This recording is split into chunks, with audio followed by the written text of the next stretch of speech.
అలాగే అనిల్ అనిల్ అనిల్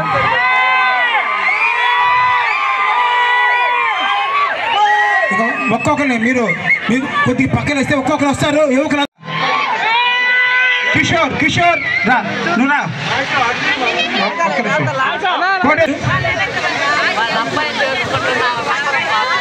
కందుకూరి గంగా కందుకూరి గంగా విష్ణు వేసుకో. కోటేశ్వరరావు పో పో పో. కోటేశ్వరరావు నవీను శశి శశి శశి రాము శశి రాము అర్థమమ్మా వేసుకోండి అటువంటి. ఓకే రాము శశి చింటూ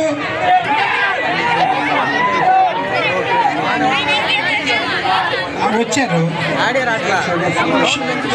షేక్ షరీఫ్ ఎం బాలకృష్ణ షరీఫ్ బాలకృష్ణ కొద్దిగా వెనకరండి రామ్మ ఒక బ్రహ్మం బామ్మ ఇట్లాంటి ఇట్లాంటి ఇట్లాంటి కొద్దిగా అనిలు భాష అతిశ అతిశ చింటూ సుమంత్ వేసుకున్నాడు పక్క పడినమ్మా. వడ్డే అరుణ్ చింటూ రండమ్మా రండి వరుసగా రండి తొందరగా తొందరగా. అరుణ్ అరుణ్ వడ్డే అరుణ్ పార్టీలో చేరుతున్నారు. వారందరికీ పేరు పేరున సాధారణంగా ఆహ్వానం పలుకుతా ఉన్నాం.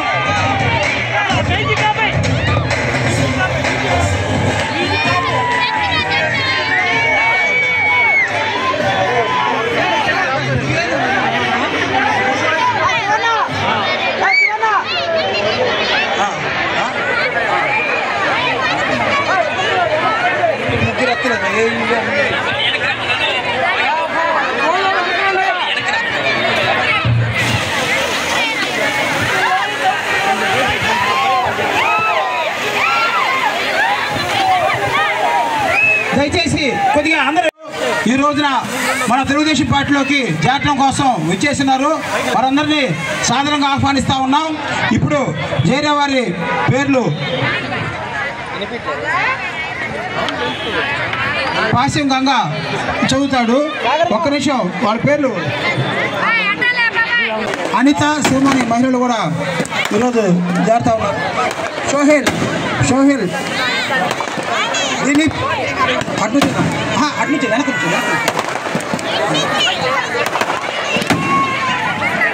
బయట కొంచెం దిగండమ్మా. ఎగరద్దు. ఓకే బాబు ఓకే. ఇప్పుడు ఒక్క నిమిషం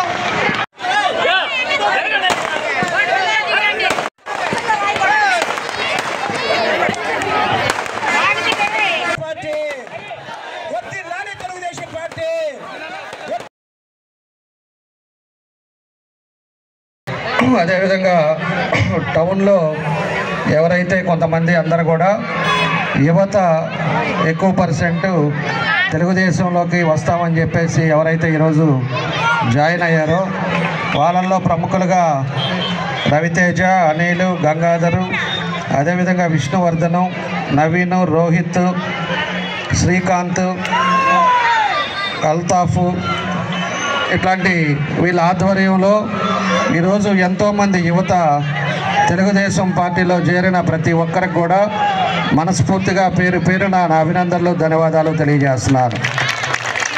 ఎందుకంటే రాబోయే తెలుగుదేశం పార్టీ మన యువత కూడా ఈరోజు ఎంత ఇబ్బందుల్లో ఉన్నాయో మనందరికి కూడా తెలుసు. కాబట్టి వాళ్ళు ఒక మంచి ఉద్దేశంతో ఈరోజు తెలుగుదేశం పార్టీలోకి వచ్చిన వాళ్ళందరికీ కూడా పూర్తిగా తెలుగుదేశం పార్టీ అండగా ఉంటుంది. నేను కూడా వాళ్ళకి వ్యక్తిగతంగా ఏ సమస్య వచ్చినా కూడా పూర్తిగా వాళ్ళకి అండదండలుగా ఉంటామని చెప్పి కూడా ఈ సందర్భంగా నేను తెలియజేస్తున్నాను. ఎందుకంటే మీ అందరికీ తెలుసు ఇప్పుడు ఒక గూండా రాజ్యం నియంత పాలన అదేవిధంగా ఒక ఫ్యాక్షనిస్ట్ పరిపాలనలో రాష్ట్రం ఉంది. అదేవిధంగా ఎప్పుడూ లేని ఒంగోలులో కూడా పొద్దుటి నుంచి ఇక్కడ వీళ్ళందరినీ ఎంతోమంది ఇంకా ఉంటే వాళ్ళందరినీ కూడా బెదిరిస్తారు, బ్లాక్మెయిల్ చేస్తారు. మీరు ఎట్లా చేస్తారో ప్రోగ్రాం చూస్తామంటారు. ఈ రకంగా చాలామంది ఈ వాలంటీర్లు వెళ్ళకపోయి మహిళలు వస్తూ ఉంటే మీరు పోతే ఇల్లు పట్టాలు రావని చెప్తారు. అదేవిధంగా మీకు ఏదైనా కూడా మీ మీద ఇబ్బందులు పెడతాం, కేసులు పెడతామని చెప్తారు. ఆ రకంగా ఎంతోమందిని బెదిరించినా ఈరోజు ఆ బెదిరింపులు కూడా భయపడకుండా మా తమ్ముళ్ళు టౌన్లో ఒక పెద్ద ర్యాలీ చేసి ఈరోజు ఈ సభకి ఇంత జయప్రదం చేసిన వాళ్ళందరికీ కూడా నేను ఈ సందర్భంగా మనస్ఫూర్తిగా నా అభినందనలు తెలియజేస్తున్నాను.